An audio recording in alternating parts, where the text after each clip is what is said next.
So the big question is this: how these entrepreneurs who started from scratch and had no idea how to sell or market their products or services online and then later on made over 6 figures, 7 figures or even 8 figures became best in their niches and found their dream customers to sell.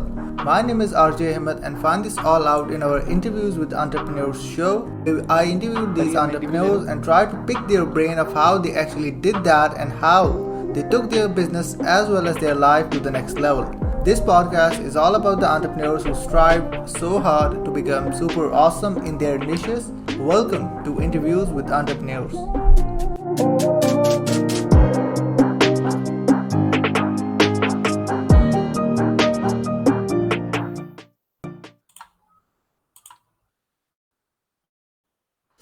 Welcome to Interviews with Entrepreneurs show where we interview entrepreneurs who are super awesome in their niches. And guys, I really can't believe it. We are on our 61st episode. To be very honest, never thought about that at all. Thank you so much who at every moment supported us, bear with us and watching us and hearing us. Thank you so much first of all. And again, today's guest was technically our first guest on our show, which was absolutely crazy.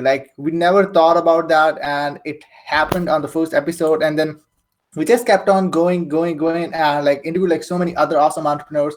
So our today's guest absolutely need no introduction. He have literally made 7 figures in affiliate marketing. Not only that, crushed a lot of affiliate marketing against big giants in the space itself as well, which is crazy. So, and we have to welcome the one and the only. So, Spencer Mecham. Hey, Spencer. Hey, how's it going? Can you hear me okay? Yeah, we can hear you. Thank you so much for being on the show today, man. Truly appreciate it. Yeah, 60 episodes. Congratulations. Wow, 60 episode, 1.5 year. What is an unbelievable journey, man. Again, thank you so much for being our first guest. That is why we're able to roll into 60th.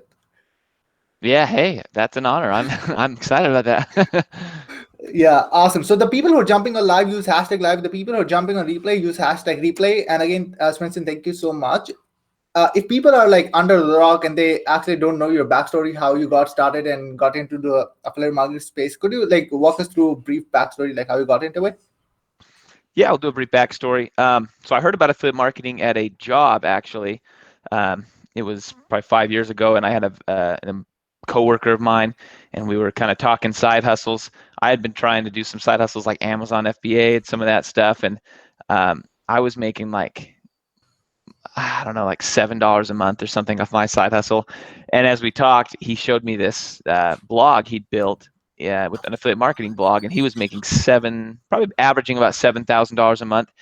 And it was a vacuum cleaner blog. All he did was he would review vacuum cleaners and help people buy the best vacuum cleaner, right, for whatever their need was. Yeah. And I was like, God, he's making 1,000 times as much as me, and he's only putting out 4 posts a week, and he's not. I'm having to deal with shipping and support issues and all this stuff that he doesn't have to deal with. And so that's when I got into it and was like, that's what I'm going to do. And that the blogging side of it isn't what worked out for me in the beginning. I spent over a year trying that and not failing, but still making $7 to $15 a month. And then it's kind of slowly grown from there, from blogging to Instagram, where I failed again, and then YouTube, where I've had my most success and where I finally settled and found my place in the affiliate marketing world.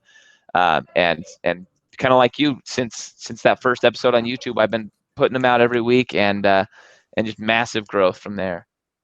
Yeah, that's absolutely interesting. That YouTube part was crazy, how things went on and transitioned into YouTube, like a hockey stick. It went on and it just went crazy and crazy.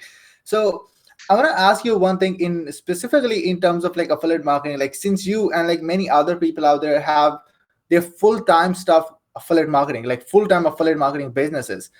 Why you believe so some people are unable to create that full-time stuff in affiliate marketing where they're just trying to make this affiliate marketing thing work for them, but it just didn't work for them? What do you think about that aspect? If I could narrow it down to one thing that I think separates the people that have managed to quit, right, and managed to free themselves, and those that haven't, it's consistency. The people that have managed to quit, they're putting out content every day or every couple of days, right, on a very consistent schedule, very similar to what you're doing here with this show, right? The first few episodes probably didn't get a Yeah. ton of views, probably didn't get a ton, of action on them. Neither did my first few YouTube videos, right? Neither did my first two TikToks or whatever. Like a lot of things don't pan out in the beginning, but those that just they pick a platform and they consistently put out content for 6 months to a year even, those are the guys that start to see success, because everyone seems to think that they can just pick up a platform in a few weeks, and just be blowing up within a few weeks of that. I see all these people get into YouTube and like, I've put out 5 videos and none of them have done that well. And I'm like, well, the issue isn't the videos. The issue is you've put out 5 of them, right? Like I've put out Yeah. 200 of them. I've got I've got all these channels with tons and tons of videos, and you learn as you do that and you get better and better and better. So the people that win are always the people that are consistently putting out content. Yeah, yeah, so true, so true. Because there are some people out there who make a little bit money of affiliate marketing, and they're like, we're done. That was the most we can make in affiliate marketing. That's it. That's our job is done, and we are going for the next step. So, like, let's talk about the traffic diversification. You've been, obviously, like after mastering one traffic source, you went on the other, and even like in the book itself, when you became the part of the book, you was like, okay, focus on the one traffic source first, master that skill, and then go to the next one. Some people actually just stuck with the one traffic source. They got success with it, but they just don't even diversify to the next one. Like what you think about, like what your thought about on that thing out there? Because if you're focusing on only one and that is it, what we are doing, we're actually like putting up all of our eggs in one basket. So what do you think, and what do you see, like why people don't diversify on the traffic source after they mastered one? Um, So my overall thoughts on that is 95% of people never get to the state where they've mastered one. Yeah, So I would say there's a small amount of people that get to that point, and yes, yeah, they should diversify. But I would say the bigger issue among overall affiliates is they never actually master one. And so what they do is they put out, 3 YouTube videos, then they go put out 6 TikToks, and then 5 things on Instagram, and you look at, they have a graveyard. It's literally just a yeah, graveyard of traffic sources, none of which have they ever been consistently putting out content, none of which have ever really have they mastered to where they're putting out good content that those platforms like, and they've already moved on to another one. And so that's my thoughts. You definitely should diversify, but not until you are consistently posting and consistently mastering one platform. Then you can move on. But if you're brand new, you're not going to be able to do 5 platforms at the same time. You're not going to be able to pull off that kind of content um, distribution as a new yeah, user. And so that's why I always say you're brand new, just start with one. When you feel comfortable, you know that you can put out a consistent scheduled amount of content on that platform. You can try adding another one, but then if you stop, if you fizzle on that first one, start over again. Stick on that first one, right? Don't leave graveyards. Those graveyards are just terrible to see, and they're all over. yeah, so true. People are trying to be like they are putting up effort, otherwise they're doing nothing, just a burnout for themselves. They are like, they're putting all the content around again, not consistently, and things are not working for them. That's so true. Like within the past like 1.5 year, there so many things have changed, and like you added TikTok also as an additional traffic source into your affiliate marketing business, which was like absolutely crazy. Like when I saw the TikTok, and then in the initial TikToks out there as well, it started to blew up, and one was like crossed like, I believe, like 2 to 4 million views between that window, which was around books or so. So, like, what you felt like after building so many TikToks, like how TikTok is much more different than other social media platforms when we talk about, building our affiliate marketing business and so forth.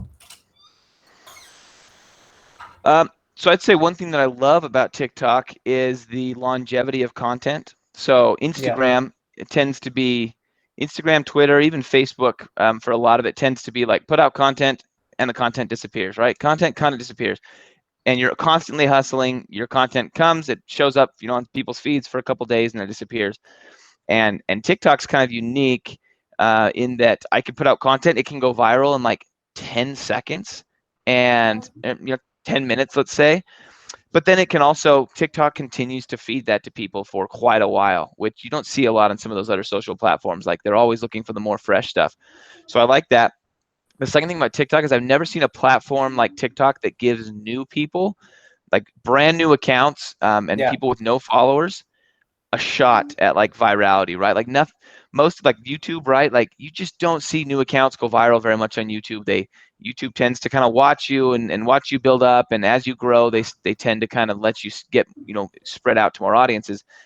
But TikTok, I see these accounts that like their second video or their first video just explodes, and it's because the way TikTok's algorithm works, it almost always gives you a chance. So like my very first Oh, TikTok got 300 views, right? And that's not very much on TikTok, but that's TikTok saying, hey, we're going to give you a chance with 300 people. We're going to look at the data and then we'll decide from there. Whereas like YouTube and blogging and all that stuff, right? Or Facebook, you put out a piece of content and they might show it to 0 people, which is like, how does YouTube even know that that content's not good? Because not a single human being has seen it yet. But yeah. TikTok, I love that they're like, hey, we'll try it. We'll give it a shot. Show it to 300 people. If it works out, we'll branch out from there. If not, then we'll shut it down. Yeah, yeah, so true. Like even when I was like posting some of the TikToks out there, I was like, I think so. It's not gonna work for me, and suddenly I got like 700 views, and then like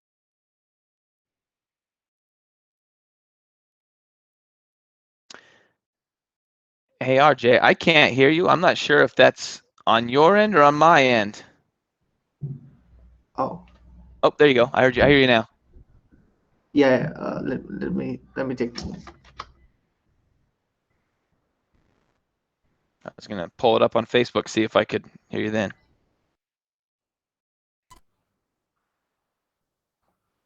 I hope can you hear me now? Yeah, I can hear you. Okay, I don't know what happened actually, but yeah, like I was actually talking about the mini virality for my own videos as well. When I started to post content on TikTok, and I was getting like 30 views or 20 views or something like that. Then straight away I got like 10,000 something views. For me, it was kind of huge, and then I got like 100 followers and like a lot of likes. So then I started to realize that hey, they actually gives that sort of like chance to everyone. But the most important thing into it was that making that retention part into it. Yeah, yeah. So it definitely takes the right video, right? But at least it gives you a chance, and like most Yeah. platforms don't do that for new users. Yes, so true. So, like, I know that, for example, like now everything how is working on, like if you are in like so many other different traffic source, like on Quora, like on Pinterest, and on like obviously in Facebook groups, and then on YouTube as well, and on TikTok as well. So I want to talk about on the systems side, like you've created your systems and everything out there in place to make everything work out for you as well.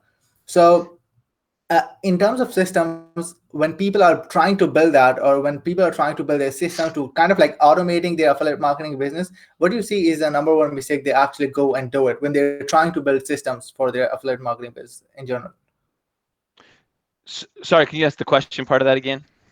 Yeah, so I'm talking about like what are the mistakes that people make when they're trying to build systems for building their, kind of like scaling or like building beyond their affiliate marketing businesses in general. Yes, when they're trying to build those systems, I feel like a lot of times they overcomplicate it by far, and they think about things they don't need to think about. I mean, the most extreme example being I get a lot of messages like, "Hey, what about the legal? I've got to build a link to like disclaimers and legal documents," and I'm like, you haven't made any money yet. Like you're so brand new to this. Why are you worrying? If you're going to worry about all that stuff, right, you'll never launch. And so they Yeah. overcomplicate these systems. Like in the beginning, a system is like can be as simple as one single landing page with one desire headline, right? Like, do you want to learn how to XYZ? Put in your email down below. Like it can be that simple, and then you kind of hone in from there. But they spend so much time overcomplicating it, trying to like, their landing page will have tons and tons of text, and then they move on to a bridge page where they're like, I don't know what to do here. It's just so complicated. And it's like, just tell them about a product and move on. Um, and so, yeah, I just say overcomplicating it instead of just like, hey, I'm going to build my system in the next week. Whatever it looks like, I'll tweak it as I go, but I got to build it, have something running, and I can get started. Yeah, absolutely. Love it, 100%. So let's talk about Affiliate Secrets 3.0. You came up with a new updated version of your course, which is Affiliate Secrets 3.0. Like, talk us about like what is the thing that's got updated into it? What is it now? And like so many things. Yeah, so updated might not even be the best word. I mean, it was completely, we took 2.0, we threw it out the door and started, brand new. So everything is brand new in it. Yeah, Um, so it's just better, right? Better quality content and stuff like that. But um, what I think the biggest difference between 2.0 and 3.0 was 2.0 was more of a knowledge dump. It was like, hey, I've been doing this for a while. It's working for me. You know, blah. Here's all the stuff I'm doing. And 3.0 is more of a systemization of that knowledge dump. So hey, you know, day one, if you want to start affiliate marketing, do this. Like this should take you 2 days. Day, 3 or 4, you should start doing this. And so it's much more systemized in a way that a beginner can start with it. And then of course there's added stuff. So I've my YouTube channel's grown from 10,000 followers to 70,000 followers in that time. So Yeah. obviously I've learned massive amount of stuff from there. TikTok didn't exist. Well, it existed maybe, but no one knew what it was when I first started. So there's a whole TikTok module. We added blogging. So a lot of additions, a lot of systemizations, and then a lot of honing in and making things really simple for beginners. Yeah. So it means there's a lot of things that actually changed from Affiliate Secrets 2.0 to Affiliate Secrets 3.0 at the moment out there. Oh yeah. I mean, I would barely recognize them as the same course if I watched them both. Yeah, that's so awesome. And guys, like the people who are especially watching it, I wanna talk about with like regarding Affiliate Secrets 3.0 especially is like you have to understand in this particular aspect, like Spencer have literally what he actually taught is not like some gurus out there who get into the space who are like just trying to like go in and talk about the things that they haven't done on their own. Like he have literally done all of these things which he's actually talking about. So it would be crazy for you, or you probably hate money, especially in affiliate marketing, if you're not even thinking about considering getting into like Affiliate Secrets 3.0. Like that is the main thing I would say. So I really want to talk about on the passive income side, Spencer, because I believe a lot of people get attracted to like we're gonna go for passive income. It's gonna be like living a laptop lifestyle. We're gonna make money without lifting a finger or like not doing anything at the moment. So are people able to build that? Build that systems and things and offers in place where they're building that passive income as well. Like even like I would say to you again, like again on the interview, like I've made over $20,000 with the YouTube module alone. Just being creating content on YouTube, and I'm like making like $500 to $1,000 a month from just one affiliate program, and I don't have that much views. It's like 1,400, 1,500 views, and that's it. So which shows that it's not just about the views; it's like quality of the views who are actually watching the content. So first of all, thank you so much for that part as well. Like, I'm making passive income right now at the moment. Woo! Yeah. So I want to talk about the passive income side. So the people who are actually trying to make passive income, but they're unable to do it. Like, why you think so? People are just so attracted to passive income. Obviously, everyone are, and why some people able to make it and some people don't in affiliate marketing. So it's funny because passive income, like you just said, it kind of attracts freebie seekers that think they're Yeah. going to be making money in a few weeks. And so it attracts that type of person, but that's never the type of person that's ever going to build a passive income. It's kind of like a different, someone that thinks that they're going to be able to build it up in a month is the exact opposite person that'll ever be able to do it. But the way that people are doing it, I usually say 2 years is like the time frame. Like if you can consistently do this for 2 years, you can actually get to that passive income point, which I hear some people complain about that, but like 2 years, like your jobs are 40, 50, 60 years, like 2 years is nothing to create a Yeah. passive income. True. So I with affiliate marketing, there's 3 methods, right? To making passive income. First one is if you have a passive traffic source. So you said YouTube, you've got a video that's just churning out leads, right? YouTube is a Yeah. passive traffic source. It's a platform that continues to serve up your content for a long period of time, which means you can continue to make money that way. That's way one. The way two is if you promote recurring affiliate programs. So recurring affiliate programs are like ClickFunnels, any kind of software, right? Where you work really hard for a year, you get a bunch of people in the door, and then as long as those people stay with the company, you just live on residuals, right? You just continue to get commissions as they continue to pay the company. So that's the second way. And then the third way is through email automations. So the systems, right? If you do all this work to get email addresses, you have a year-long email sequence that these people go through that just kind of churns out leads and makes you money. So any one of those 3 can make you passive income. You combine those 3, right? And it's like passive income on top of passive income on top of passive income. Yeah. Yeah, 100%. I think the most important thing in that thing, people don't have the patience to build that passive income thing out there. Now, as you said, some people are like working for 30 years of job and they can't like bear like 2 or 3 years working on their passive income business model itself as well. Like, yeah, like that's so true. And I just saw on the comment like Alex Elliott have also joined as well. Like, thank you so much, Alex, for joining. I'm feeling like literally that's kind of a reunion because Alex was one of the very first person I got for a first live being on a camera. So I feel like when a kind of a reunion type of things happening for me, it's like crazy. But yeah, that's yeah, like yeah, that's awesome. So first of all, guys, like I'm gonna post up the link for Affiliate Secrets Team, and I'm gonna like talk with every single person out there who's actually interacting. Most of the people who are especially into affiliate marketing, because like I'm also providing crazy bonuses, not only crazy bonuses, but also crazy support as well. Because like I've been into like multiple traffic source. Lesson learned for me. I got Facebook's lab last year, and I realized like I can't rely on Facebook alone. I have to build my email list. I have to build my like YouTube channel as well, growing that as well, like not like blown up, like still growing it, make passive income as well, make some commissions as well alongside that. So I can help you out in all of those things out there, so we can absolutely talk about it. I have my own bonuses which can absolutely gonna help you out. So there's gonna be link in the comment section and in the description down below for that. So again, like thank you so much, Spencer, for being on the show today. Was an absolute honor, was absolutely fun to have you like after first episode to 61st. It's crazy. That is crazy. That is props to you for doing that. Truly appreciate it. So, like, where people can find about you right now, like everything you have to offer. I mean, you can find me all over right now. I mean, right, you said we're in the middle of a 3.0 launch, and by the middle, Yeah, I mean we're 12 hours from closing down the the launch. So we're at the end of an affiliate secrets launch. Go to buildapreneur.com, buildapreneur YouTube channel. That'll send you to buildapreneur.com. Just head to buildapreneur.com. We've got everything there that you could ever need. And then the group, Facebook group, Automation Nation, is where I would come to join a community of affiliate marketers that are at all different stages that can help you out as you go. yeah, 100%. And also the bonus is also closing in the next few hours, correct? 13 hours. Yep. 13 hours, crazy guys. I'm gonna list down all of the bonuses so you get to know like what are the things that you're actually missing out. So again, Spencer, thank you so much for being on the show. Any last word you want to say before we round the show up?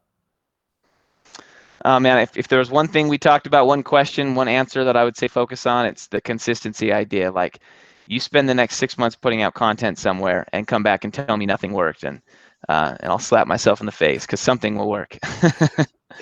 Yeah, like consistency plays a lot of role into it, like 100%, like 100%.